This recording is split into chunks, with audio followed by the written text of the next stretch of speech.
Voilà. Comment prier à plusieurs? On va rentrer vraiment dans le vif des choses vraiment très très pratiques. On va dans la rue, on est 4 pour prier pour une personne ou 2, comment on fait? Alors moi je regarde la Bible, je regarde un exemple qui me paraît intéressant.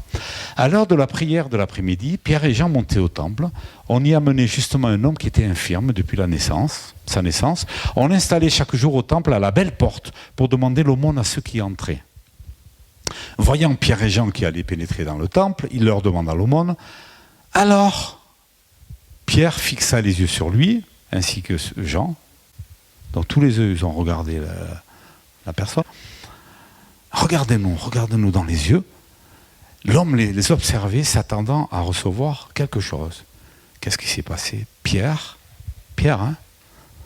lui dit, je n'ai pas d'or ni d'argent, mais ce que j'ai, je te le donne. Au nom de Jésus-Christ de Nazareth, lève-toi et marche. Le prenant par la main droite, il le releva, et l'instant même, ses pieds et ses chevilles deviennent solides. D'un bond, il fut debout, il marchait, il entra avec eux dans le temple, il marchait, bondissait, louant Dieu. J'aime beaucoup ce passage parce qu'il dit quoi? Pierre et Jean étaient ensemble là. Est-ce qu'ils ont prié ensemble pour cette personne? Est-ce qu'ils ont prié à 4, à 25 pour la personne? Non. Pierre a prié. Ça ne veut pas dire que Jean n'était pas capable de prier pour lui. Ça veut dire que si Jean avait prié de suite après sans avoir vérifié si l'infirme ne pouvait pas se lever, ça veut dire que la prière de Pierre n'avait pas aucune efficacité. Ça veut dire que quand on prie à prier à plusieurs, moi c'est ce que j'enseigne, c'est ce que je préfère.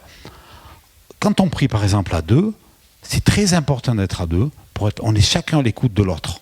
On est soumis l'un de l'autre. On travaille de manière cohérente. Et pourquoi c'est intéressant? Pourquoi de travailler à 2 ou plusieurs? Parce que ça nous permet toujours de grandir dans l'humilité. Je me souviens une fois, il y a une personne qui avait mal, je ne sais plus où, j'ai appelé Joël, elle est venue, moi je n'arrivais pas à chasser la douleur. Elle a prié, la douleur est partie. Tac. Génial. Excellent pour mon humilité, franchement. Hein. Et je bénis Dieu pour les témoignages, ce n'est pas moi qui ai prié. Donc laisse-moi prier pour toi et toi prie après. Et donne-moi les indications nécessaires que le Saint-Esprit te donne. Nous avons besoin d'être à l'écoute et de considérer notre équipier ou notre équipière comme un partenaire, une aide précieuse. Et ça s'appelle la communion fraternelle. N'hésitez pas à vous abonner à la chaîne YouTube Comme au ciel ministère. Soyez bénis.